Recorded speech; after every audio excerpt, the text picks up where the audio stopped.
பாஜக முன்னாள் மாநில தலைவர் அண்ணாமலை முன்பு போல் பத்திரிகையாளர்கள் சந்திப்பு மற்றும் பொது மேடையில் பேசுவதை பெரும்பாலும் தவிர்த்து வருகிறார்.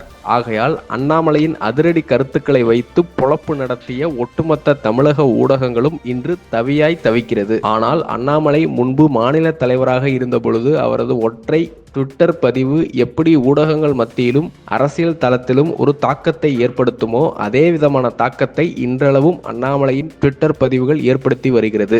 சமீபத்தில் கோவை மாணவி பாலியல் வன்கொடுமை சம்பவத்தை வைத்து மாணவி மேல்தான் தவறு இருக்கிறது என்ற ரீதியில் பேசிய திமுக கூட்டணி கட்சி தலைவர் ஈஸ்வரனின் பேச்சை சமூக வலைதளத்தில் பகிர்ந்து அப்பேச்சை கண்டித்து அண்ணாமலை போட்ட ட்விட்டர் பதிவு அரசியல் தளத்தில் பரபரப்பை ஏற்படுத்தியது. ஒரு ஆணும் பெண்ணும் இரவு 11 மணிக்கு மேலே விமான நிலையத்தின் பின்புறம் விளக்கு வெளிச்சம் கூட இல்லாத இடத்திலே இருந்தார்களே, அந்த சமூக சீரழிவை எப்படி தடுப்பது?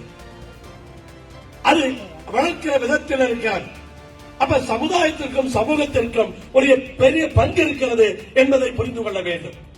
அப்படிப்பட்ட அந்த பங்களிப்பை சமூகம் கொடுப்பதன் மூலமாகத்தான் குற்றங்களை குறைக்க முடியும் என்பதை இந்த நேரத்திலே இந்த வாய்ப்பை பயன்படுத்தி இந்த நேரத்திலே பதிவு செய்து, இப்படி இருக்க அண்ணாமலை கோவாவிற்கு சுற்றுப்பயணம் மேற்கொண்டுள்ளார். சமீபத்தில் கோவா முதல்வர் பிரமோத் சாவட் மற்றும் கோவா பாஜக தலைவர் தாமோதர நாயக் உள்ளிட்டோரது தலைமையில் நடைபெற்ற SIR குறித்தான கூட்டத்தில் பங்கேற்று அண்ணாமலையும் உரையாற்றினார். அது குறித்தான புகைப்படங்கள் இணையத்தில் பரவி தேசிய அளவில் பேசுபொருளானது. இப்படி இருக்க அண்ணாமலை இன்று கோவாவில் நடைபெறும் அயன்மேன் போட்டியில் பங்கேற்றுள்ளார். அதன் வீடியோ காட்சிகள் தற்போது வெளியாகி இருக்கிறது. அதாவது 1.9 கிலோமீட்டர் நீச்சல் முடித்து இந்த அயன்மேன் போட்டி என்பது சர்வதேச அளவில் அனைவரும் கவனிக்கும் போட்டியாகும். அதாவது இதில் பங்கு பெறுபவர்கள் 1.9 கிலோமீட்டர் நீச்சல் முடித்து 90 கிலோமீட்டர் சைக்கிள் பயணம் செய்தவுடன் 21.1 கிலோமீட்டர் ஓட்டம் இவற்றை பூர்த்தி செய்பவர்களே